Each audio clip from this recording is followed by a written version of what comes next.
What's good, beautiful people? It's your main man, Big G, here on Industry Talk, and welcome to Primetime Pod, the hottest information resource outlet for all things entertainment, breaking news, celebrity interviews, and the hot topics of the day. Make sure to like, subscribe, and follow us on all social media platforms, our Facebook, Instagram, TikTok, Snapchat, you name it, we're on it. Just Google us. Boss Talk Podcast 101 Primetime. And he got prime time vibe. Make sure you check it Child, why the fuck you think he missing?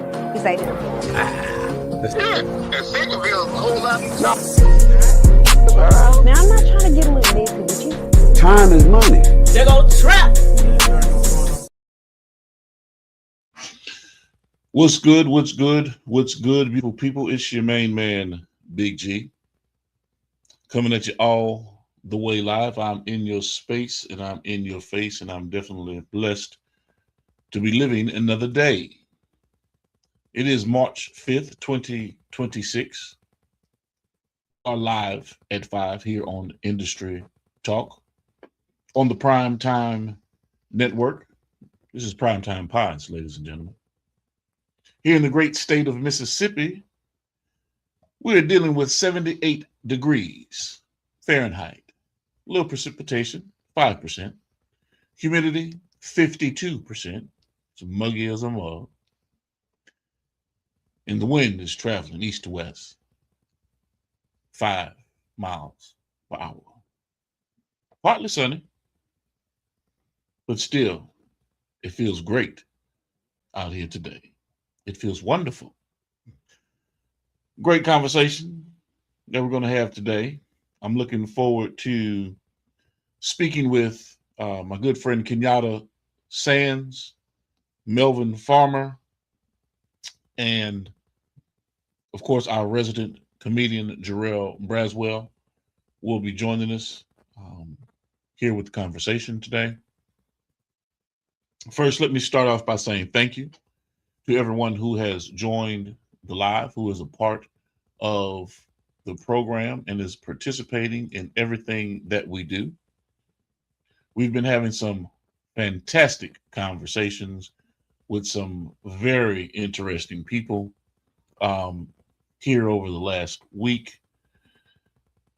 You just got to tap in, man.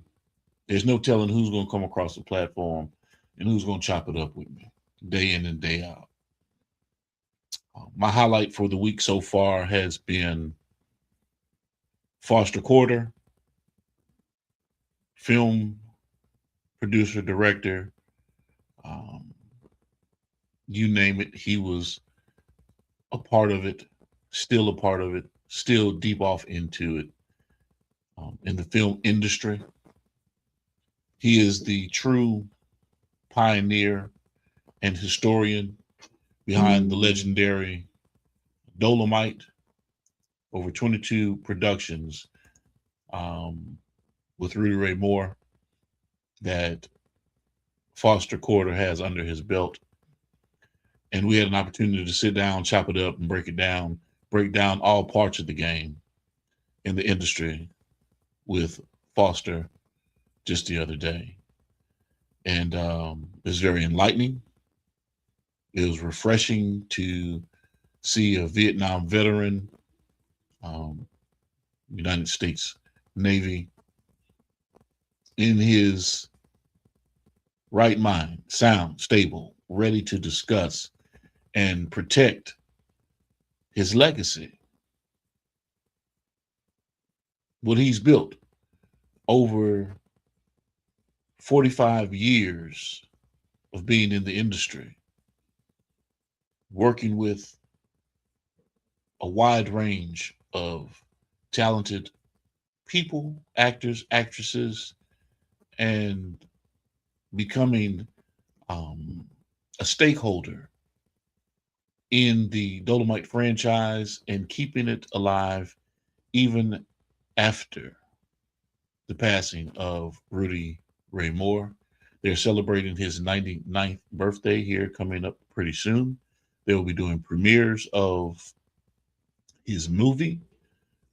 They're going from city to city in high fashion, much like what Dolomite, Rudy Ray Moore was doing with his production. And it's fascinating to see how Foster is keeping the dream alive. I mean, really keeping the dream alive. It's amazing. It was an honor to talk with him. He's definitely agreed to come back and get involved with our programming and, jump on with us again to talk about what he's got coming down the pipeline with different movies that he's involved with my good sister, Curvy Capone. And thank you to Curvy for making the connection. I have to get Curvy Capone on here so we can sit there and do a one-on-one interview and talk about everything that she's got going on in her film world out there in Texas. She's got some upcoming movies that she's working on as well. We're going to get into all of that and opportunities for people that are within our network to stay connected, and to stay grounded, because speaking with Foster shows me why you have to be grounded in what it is that you're doing and stay committed and disciplined in what it is that you are involved in, no matter what space or vertical you're in. You've got to be dedicated and committed to your mission, to the task, and get the work done. That's the most important part of it, getting the work done. So today, like I said, we're going to be talking with Melvin Farmer. We're going to be talking with business owner Kenyatta Sands with his clothing line and some of the things that he's got going on with his business out in California. And of course, we're going to chop it up with my good friend, comedian Jarrell Braswell. We're going to have a good time today. We're going to keep it fresh. We're going to keep it, in the middle of the road. We're going to make sure that anyone that has any questions, comments, or concerns, and you want to participate in what we have going on, hey, share it in the comments. Drop me a line so I can ask questions if you have it on your mind. I want to know what you know. Without you, there is no us. And speaking of the us's, take time right now to share the live. Your little button on your phone or on your personal device or computer, share this live. And also, I need you to pin in the comments where you're chiming in from.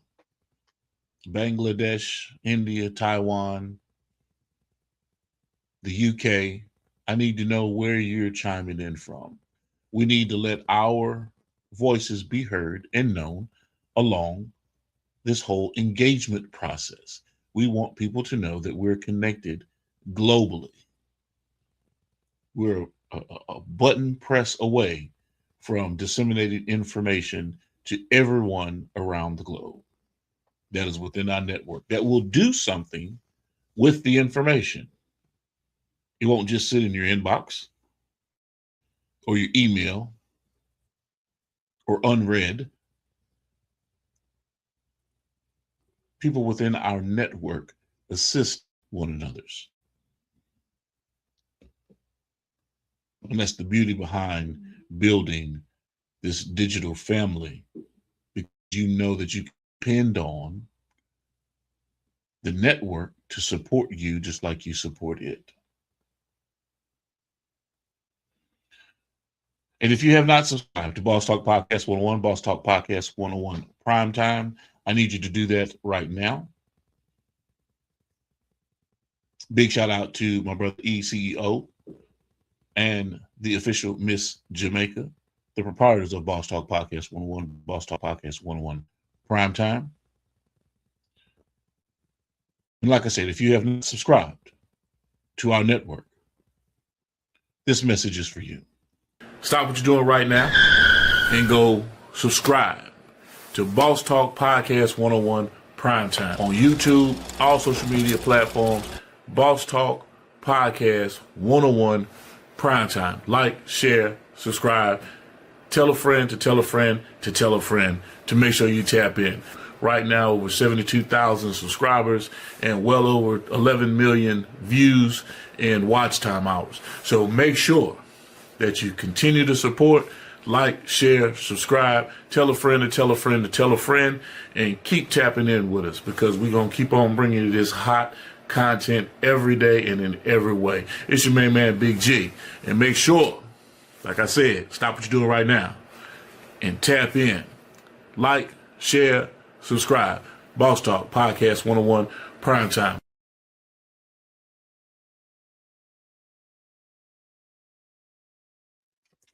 Make sure you tap in.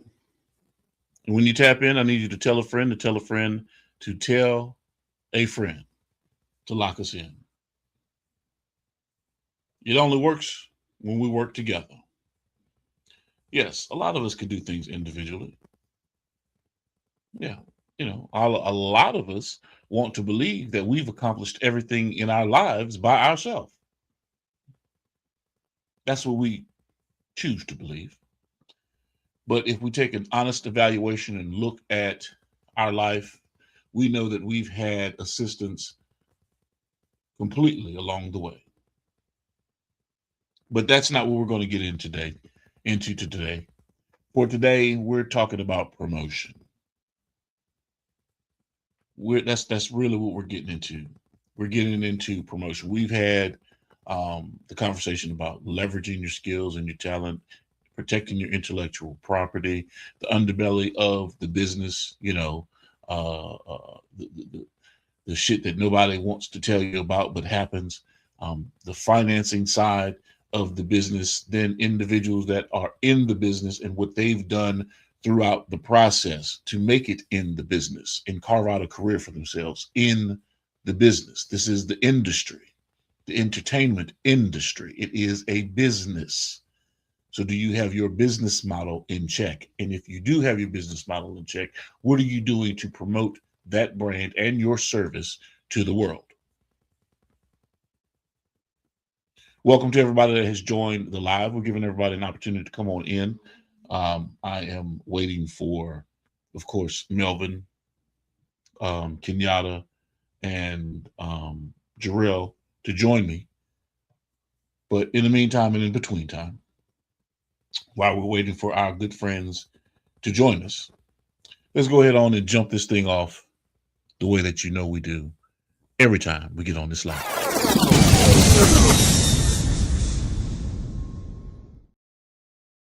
This is where real conversations happen about the business behind the dream. And today we're taking a deep dive into something every entrepreneur, artist, creator, and business owner must master if they want to win in this industry. Promotion. Now listen, having a great product or service or talent is only a part of the battle. It's only half the battle. The real question is definitely this: does anybody know about it? I'm going to repeat that. Does anybody know about it? Because the truth is, in today's world, visibility is currency. I'm going to repeat that. Visibility is currency. You could have the best idea, the best music, the best business model, the best product on the market. But if you don't know how to promote it, position it, and consistently put it in front of the right audience, it can get lost in the noise. You get lost in the shuffle. It can fall between the cracks. We're living in an era where everyone has access to platforms, social media, streaming, podcasts, digital marketing, but very few people truly understand how to build a brand that cuts through the clutter. Promotion is more than just posting a flyer. It's more than just dropping a link. Promotion is storytelling. Promotion is strategy. Promotion is consistency. It's about understanding your audience, knowing your value, and creating a presence so strong that people don't just see what you do, they remember you for it. And here's the real game. The people who win in this industry aren't always the most talented. We all know this. We've all seen this. We've all experienced this. They're the most visible, the most consistent, and the most strategic about their brand. So today, here on Industry Talk, we're going to break it down. We're talking about how to promote your brand the right way, how to market your product or service without looking desperate, and how to build momentum that actually converts into real opportunities and real money. Because at the end of the day, your brand is your reputation, and how you promote it determines how far it can go. So I definitely appreciate everyone for joining us here today on Industry Talk. So let's get off into it. And I thank all of you for joining us today. And if you don't mind, if you're joining us live, what I need you to do is I need you to hit that share button. I need you to sit there and let the rest of the world know that you're participating. I need you to pin where you're chiming in from. Welcome to the live, Goldie 662. Let me know where you're chiming in from. Are you calling in? Are you chiming in from Austin, Texas, LA, Las Vegas, Philadelphia, Alabama, Bay St. Louis, Mississippi, Pass Christian, Gulfport? Let me know where you're chiming in from.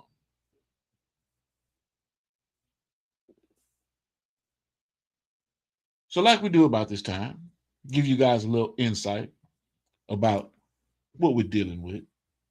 And like I say, it's always about promotions and marketing. And, I don't want to oversaturate it, but we definitely keep what we do in front of the general public.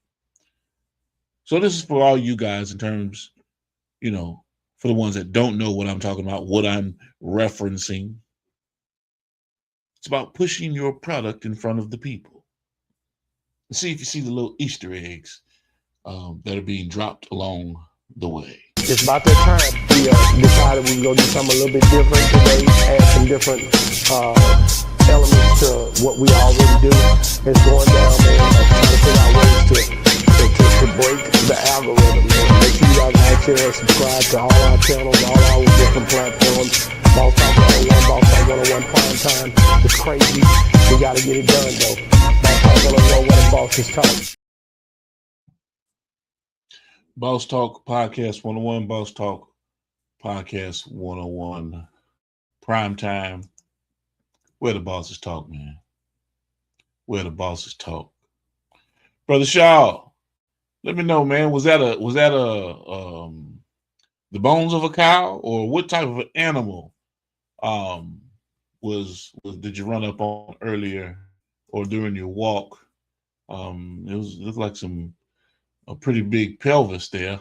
So I'm not sure, was it a wild boar that had already been ran through? Oh, it was a cow? Definitely.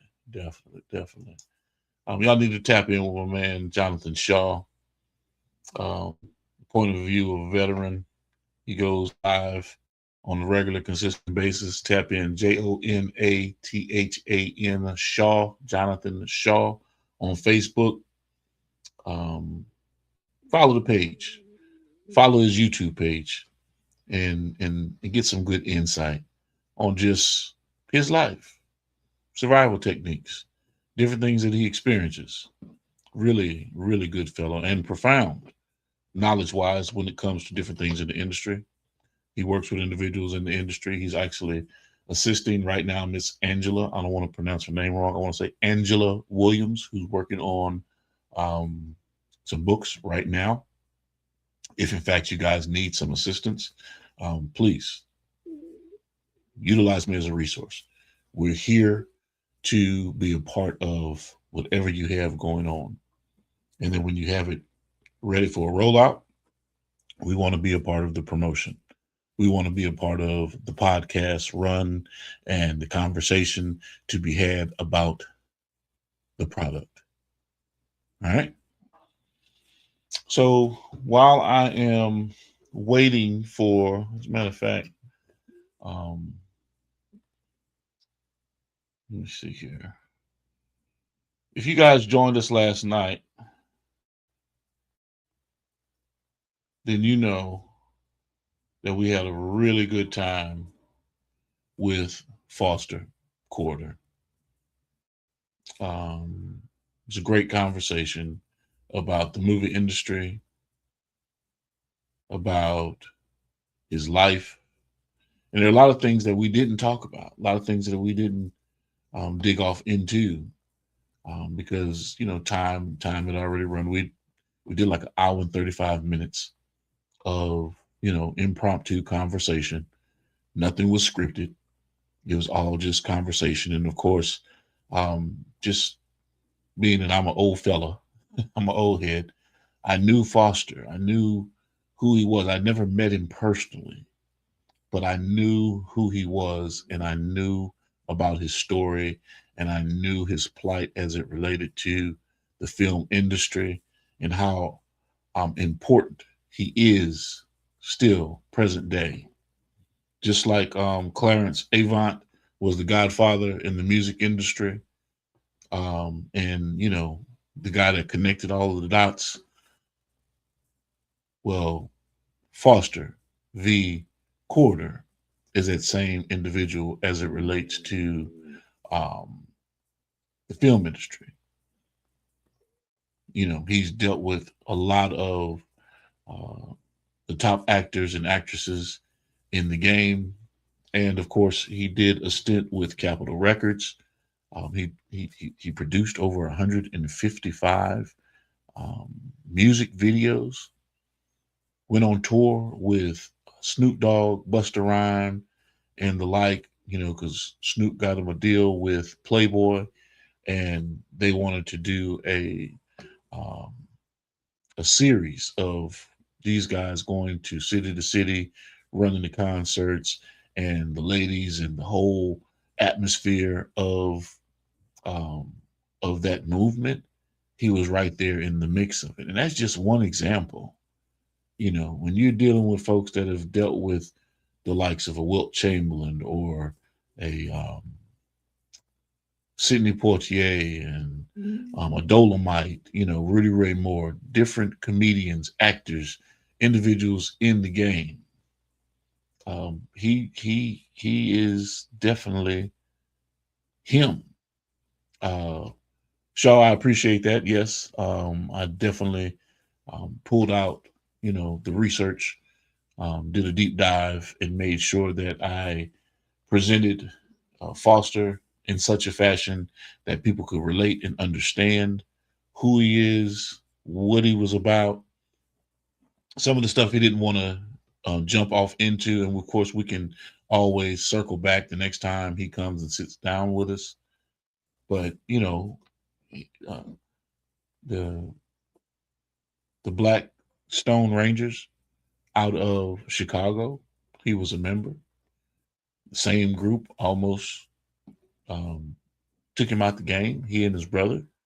You know, so he's, you know, life and death, he's dealt with it. Going to the Navy, life and death, he's dealt with it. You know, Vietnam, coming back post, having to deal with racism and folks not wanting to honor the men and women that served during the Vietnam War. It was real, a Black man at that. And, you know, you just imagine what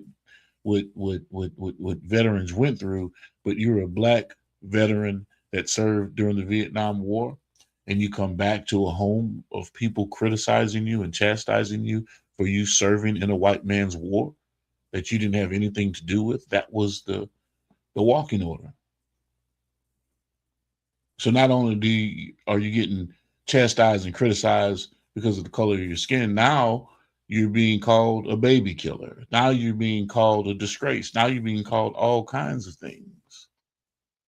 When in fact you have no idea what these young men had to go through once they landed in Nam.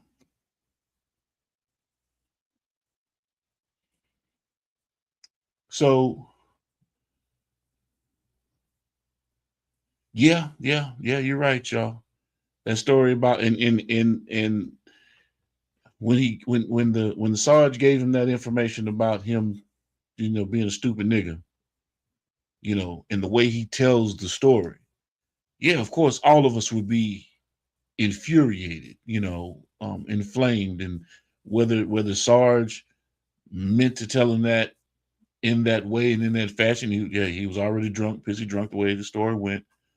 But he told him the truth about the matter because he saw where he was wasting his talents. They want you to fail in this military. They don't have a bunch of you, meaning black folks, in the Navy doing what it is that you're doing, and you're fucking off your opportunities because of what? So he pulled his shit together. It made it happen. A lot of people may have crashed out. I think that's the term that they use today. I'm gonna crash out. But he wasn't a crash dummy. Nobody could just put a battery in his back and just make him do something dumb. He had to think about the process and made the adjustment. And obviously he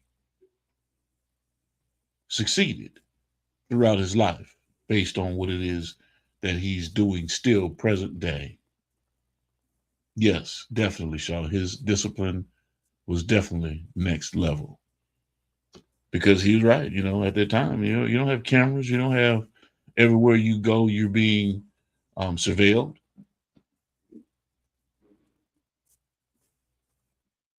He said he was sitting there with his rifle, man. He could have put a bullet in his head, and nobody would have ever known. I'm sure they would have found out he'd been court-martialed and and brought up on charges. But you get my point. He restrained from the ignorant choice. So if you guys have any questions, comments, concerns, if you want to talk to me, if you want to get on this live with me one day and chop it up with me, and let's have a good time on this Squawk Box, hit me up. Let's get into it. So let me make some calls. I hate making calls during the live. But if I'm waiting for our people to come on, let me see when they're going to chime in, or even if they're going to chime in. Because y'all know me. I can sit here and talk to you, but I don't like talking to myself. So if there's no conversation to be had, then there's no conversation that we're going to actually engage in. I've given you my opening comments, my monologue in terms of what it is that we're talking about. We're talking about promotion of your brand, promotion of your product, promotion of your services. But I like you guys to hear this information from people who are doing it. I can sit there and give you all kinds of examples of the importance of brand identity, marketing, and promoting your brand and service. But I like you to get that experience from other individuals who are in the same space, and that's the space of being an entrepreneur or businessman or woman. So that you can compare and contrast. Am I doing this right? Should I tweak it here? Should I change up there?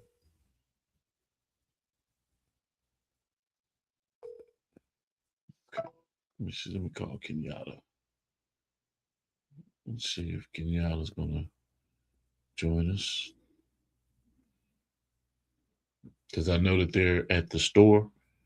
It is, I want to say 3:30 in California. So these guys are in the middle of their business hours, kind of peak time before people get off, start closing down their shops. So let's see who we're going to get on today. I did have, and please forgive me, I did have Lamar Burno scheduled for today. Lamar Burno, you can look him up. I'm still doing a deep dive and getting more resource information from some of my friends out in New York, on the East Coast, out in the Carolinas. I like to, you know,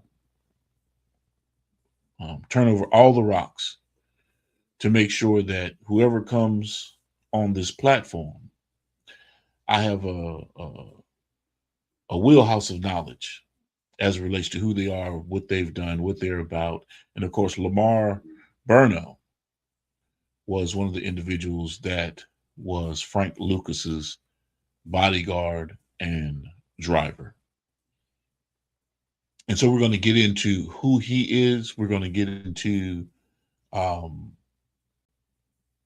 life he lived leading up to him getting engaged with Frank Lucas, doing business with Frank and becoming his bodyguard and chauffeur. And so that is going to make for a great conversation. That was supposed to be today. But he is a funeral home director. And he said he had 2 funerals to do today. And so the only thing I can do is, respect the fact that work has to get done and he could not adjust time. But we will follow back up next Thursday. We'll follow back up for next Thursday to sit down and talk with Lamar Burno, Frank Lucas's driver and bodyguard. So if you have any questions, if you have any comments, if you have any concerns, I need you to, hit me up, send me some information. I need you to engage in this conversation. If you have any information that you want to pass on to me about Lamar Burno that you may know, that I might not be privy to, and you want to see it presented and asked, send me the information. You can best believe I will. I will ask the question. Let's see here.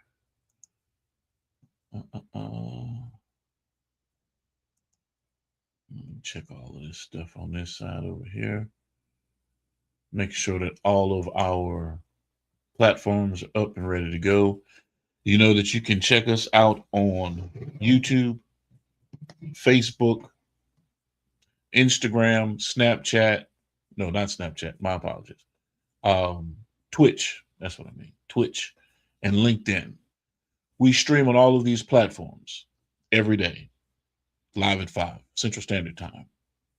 And not only do we go live and stream live, in post, you can also find our audio podcast files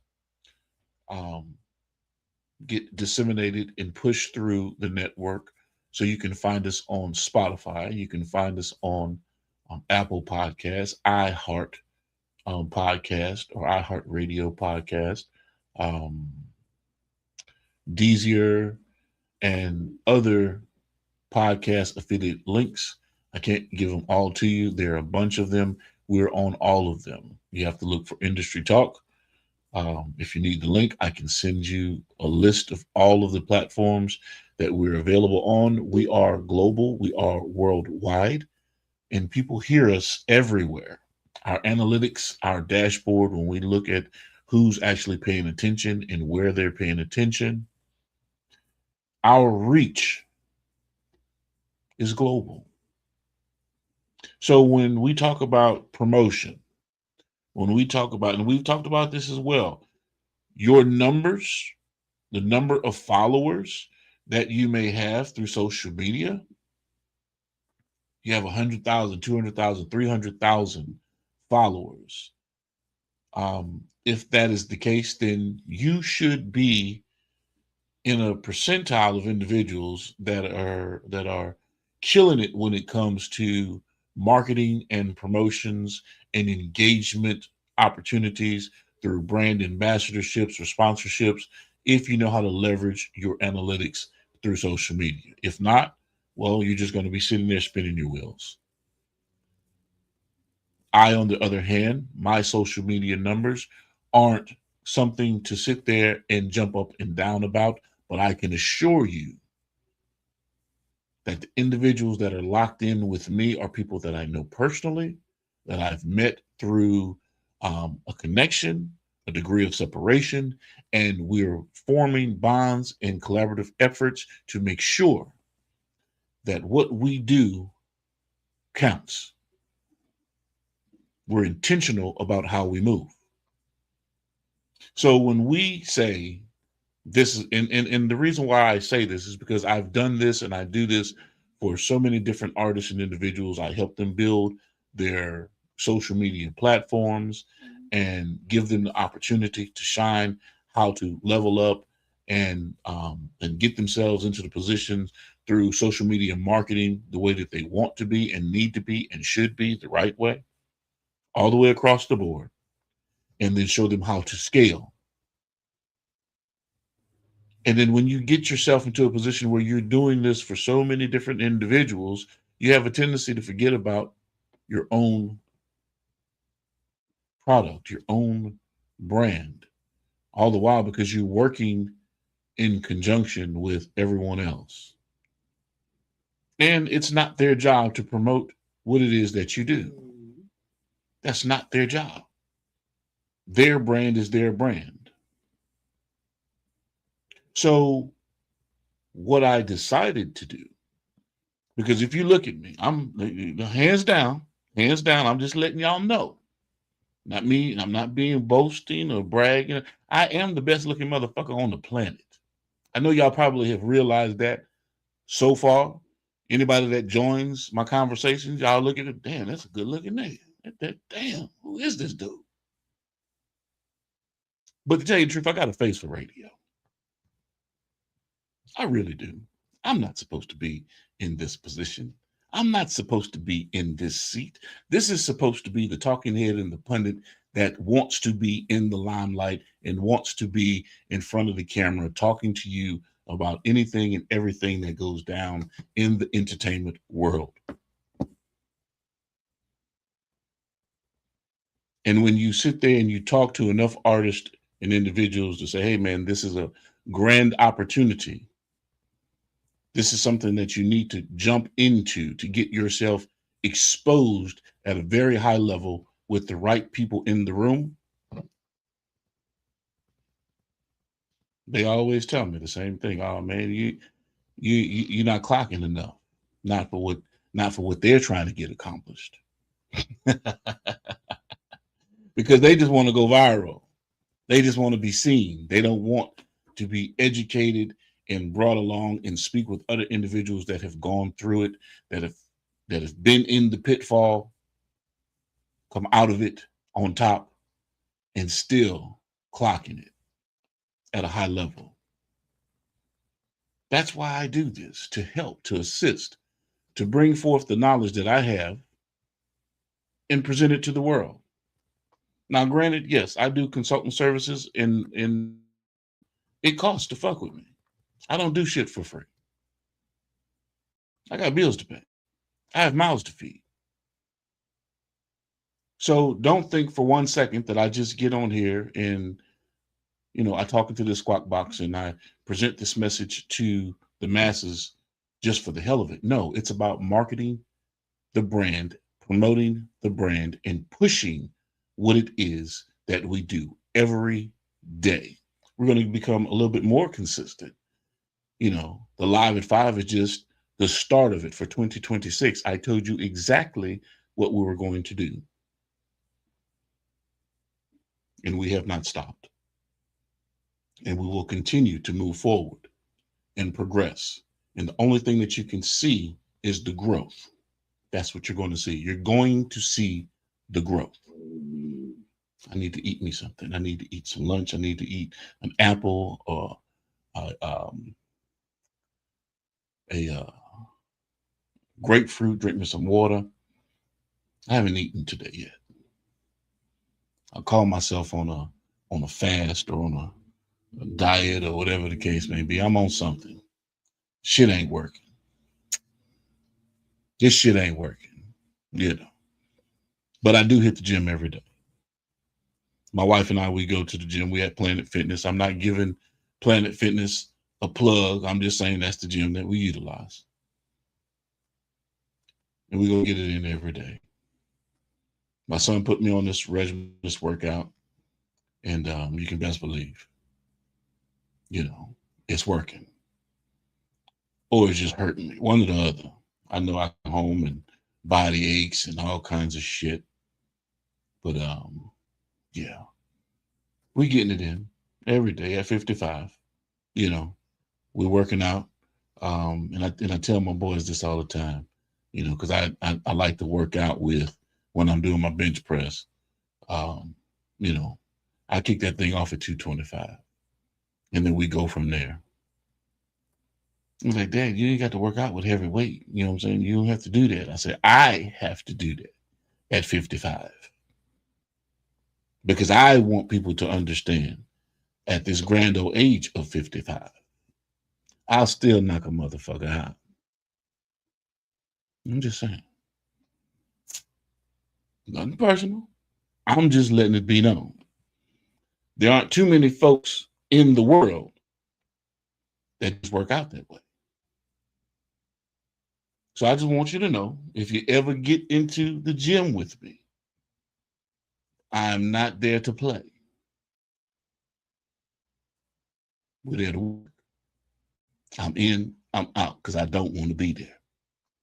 45 minutes to an hour, I'm in, I'm out, because I don't want to be there. But I do it consistently every day because my body needs it. I'm just telling you.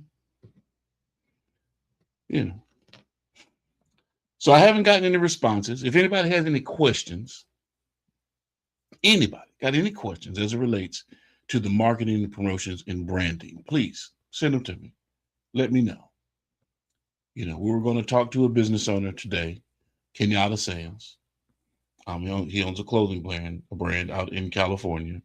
And we're going to talk about how he's doing what he's doing, because he was out there in the game with Carl Kanai and a bunch of other Black-owned clothing designers. And Kenyatta has a very nice product. I want him to talk about it. And so you can see some of the ups and downs and the pitfalls that he's gone through, some of the impasses and roadblocks that he's experienced as an individual that's in the clothing game, you know, because people are very picky. You know, they want a particular type of material, or they want, you know, alpaca booty from the Himalayas, you know, not even thinking about, you know, what it takes to actually produce that product. Everybody wants to start out on top and not realize, hey man, this is a serious grind from the bottom to get to the top.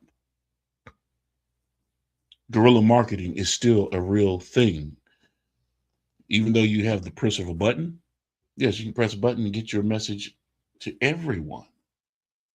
You can. But is it really effective that way? Ads, you can buy ads. It's effective. You know, people talk to me all the time. They call and say, hey man, what do you think about ads in general? And I make a very simple statement. Very simple. You know, because recognition, notoriety, da-da-da-da-da. I'm loving it. You know the jingle. You hear it every day, whether it's on your radio, whether it's coming across your television, even your apps. McDonald's is going to put their business in your face every day in every which way that they can. You know the jingle, you know the sound. It doesn't mean you're going to go eat McDonald's every day. Some of us do. But that's not the intention They want to keep it fresh on your mind. So when you get that craving, when you pass the McDonald's, you hear the jingle in your head without even hearing it.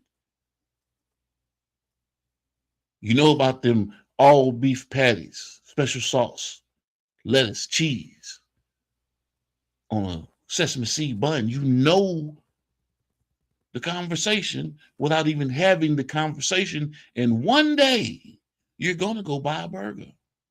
You're going to go get you a nugget. You're going to go get you a milkshake because they're keeping their brand identity in front of your face and it is consistent. The only thing that's not consistent with McDonald's present day is the fucking service. Customer service is trash at McDonald's. And I know that's not what we're talking about. And I'm not dogging McDonald's, but every goddamn McDonald's I go to, the service is horrible. And they're going to forget some shit in your bag. The goddamn milkshake machine always down.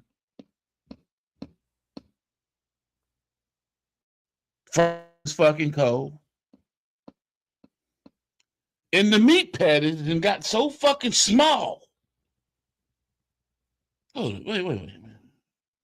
I ain't even talking about what we're supposed to be talking about today. I didn't went, excuse me, y'all. Forgive me. I digress. But am I wrong? Am I lying? I'm telling you, for some odd reason, these fast food restaurants have gone backwards. They have not progressed. There's some serious regression that's going on with these restaurants. Burger King's included. I don't fuck with Chick-fil-A because they don't open on Sundays. That's their choice, and it's my choice not to fuck with them.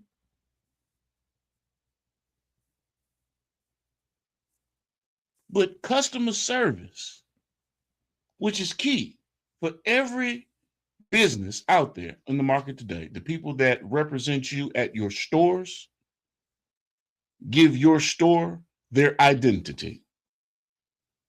When I say Waffle House, the first thing that pops into my mind is motherfucking fights. Why is that? Why is Waffle House known for fights? If you go to Waffle House, you better act right. You might get your head bust to the motherfucking white meat. Why is that?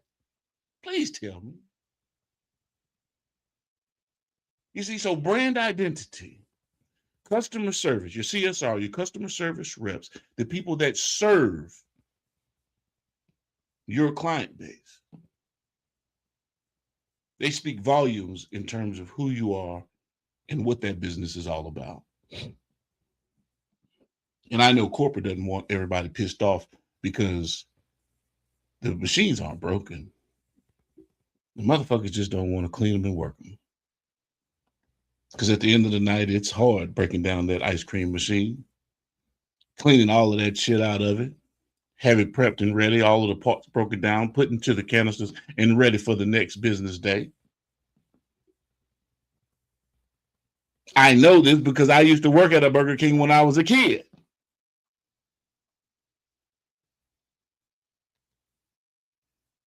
But our customer service quality was on point. We knew how to count back change. We knew how to take an order and not make a motherfucking mistake. You, present day, go to McDonald's, they have the damn burger and the fry and shit on the damn pad. You can see what you're pressing. This is what you order, and they still fuck it up. How? Please tell me how. So we're talking about promotions. And at the same time, McDonald's is one of the best in the game. But they market and brand and push their brand. Waffle House keeps the food open for the drunks and crash out dummies. Yes, you are correct. You are correct. After the club, where you going? We going to the Waffle House. Something bound to pop off.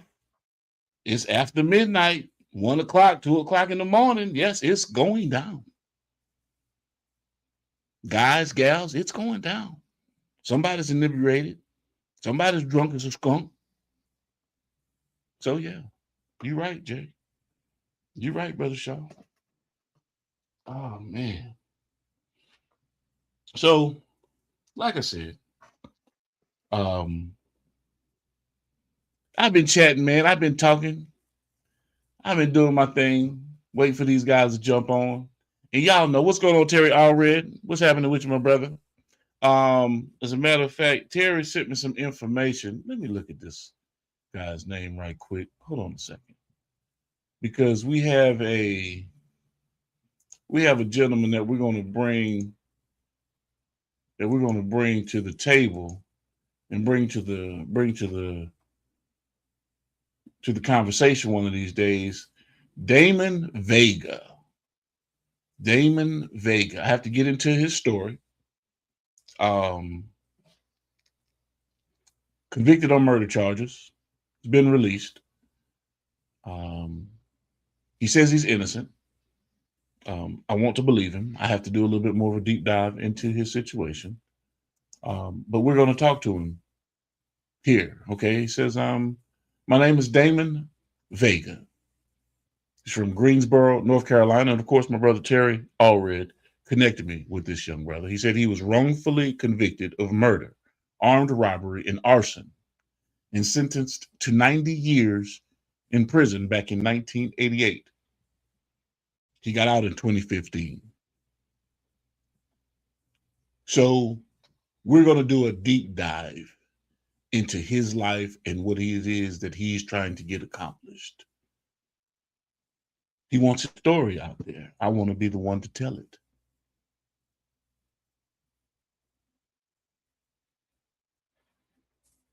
He said, Professor Newman with the Innocence Project helped with getting him out. He has more articles that he's going to be sending me. I don't want to sit there and ruin the story. But Damon Vega from Greensboro, North Carolina. We have a date with a conversation, my friend. And we're going to do a deep dive into your life. And we're going to sit there and pull out all of the stops to see if we can, put this whole story together. I'm not trying to sit there and figure out, if you're guilty or not. I want to hear the story. They already let you out. So obviously something along the lines has been presented to the courts to show faces that, hey, you got to let this man out because he was wrongfully convicted. But if you know like I know, and if you've been where I've been, you might not necessarily get caught for the shit that you've done. Does that make sense? So there's something along the way that has happened to shine a very bright light in your corner, to have you in that position. So I want to have that conversation. Just like my good friend Terry Allred. Terry said, hey man, they never busted me with any drugs. Never busted me with any drugs, but I was convicted on 6 ounces of crack cocaine, life in prison. 32 years served. He asked Donald Trump for a pardon. It was granted. He's out present day. My good friend, Terry Allred. But the crazy thing about it is, Terry, one of the biggest drug kingpins in the Carolinas. I'm talking about top 15 most wanted on the U.S. Marshals list, pipelining drugs from Mississippi, Alabama, Florida, North Carolina, New York. He was everywhere with it. 18-wheelers. He was tied in with the cartels. He's told me these stories. It's documented. This isn't just fabricated shit. This is real life, things that you see on TV, the kinds of shit that, he had the mansions, he had the restaurants and the businesses and the cars and the bitches and yes.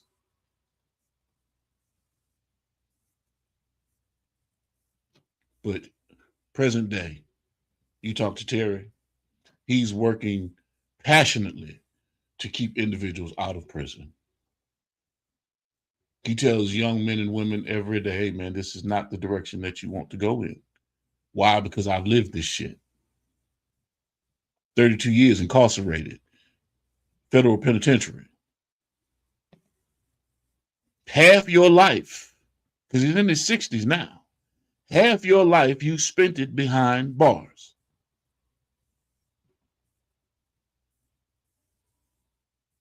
Your education is not like someone that is going to college, coming out of high school, going to college, to the military. No, you've gone to fucking Gladiator Academy. You've gone into a system to where you've learned to become a better fucking criminal.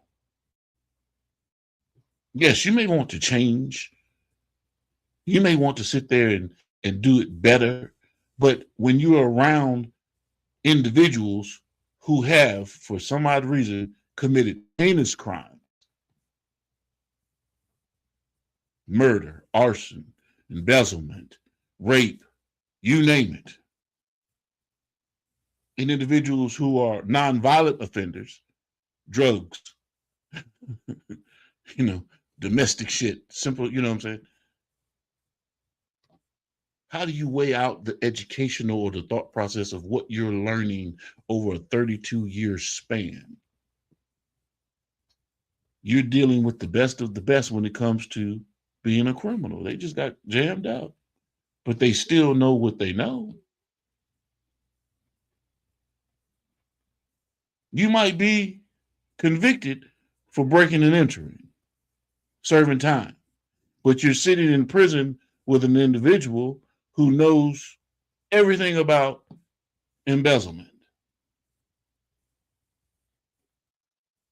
Ponzi schemes, working the system, and you're having conversations with these people because you see them for 15, 20, 30 years. Yes, your knowledge base of how to do things and how to do things right in the criminal sense are paramount to anything that you might learn on the street present day. The organization of the gangs within the prison system, totally different than what it is out on the street. It's going to take Terry to sit there and explain that to you, or Melvin Farmer, or Ayatollah Lamar, or Freya Ricky Ross to explain that to you. So you have a true understanding of what these individuals, men and women, what they go through every day behind bars. This is not a game, people. We are introducing real life situations and scenarios to you based on what individuals have gone through, and they're personal friends of mine, and they're wanting to tell you their story because they know for a fact that shit ain't right. This is not where you're supposed to be spending your time, not behind bars. Tatiana Blood, welcome to the live. Terry Allred, welcome to the live. Goldie 662, welcome to the show, ladies and gentlemen. Yes, indeed. It is 5:58. I've been talking for an hour. I have not seen Melvin. I have not seen Kenyatta, and I have not seen Jarrell Braswell today. But I tell you, ladies and gentlemen, I can hold this shit down on my own. That's not a problem. But I don't like to talk to myself. I really don't. I like to engage with people. I like to see what people say when I ask them the hard question, because I don't throw softballs. I throw intuitive questions because I want to know. Inquire. Remember that inquiring minds want to know. That's me. That's me. So, at long last, I'm going to close this thing out today. I appreciate everyone for joining, having a good time with me today. We will be following back up with you guys tomorrow, Friday, with another show. And we're going to have some fun tomorrow. And I appreciate everyone for joining the live. And as always, beautiful people, thank you for joining for another great show of Industry Talk. You guys already know it's always about health, wealth, and wellness. Man, stay dangerous, people. Stay dangerous. What's good, beautiful people? It's your main man, Big G. And this is my personal invite to all of you to join me on Industry Talk on the Prime Time Network daily at 5 p.m. Central Standard Time, where I get into great conversations with entrepreneurs, artists, industry leaders, you name it, we bring it to the table. So make sure you tap in with us, lock us in, tell a friend to tell a friend to tell a friend. And we stream on all major platforms.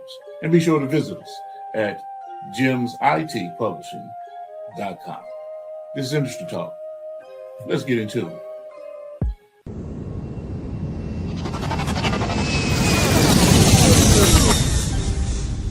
Motion.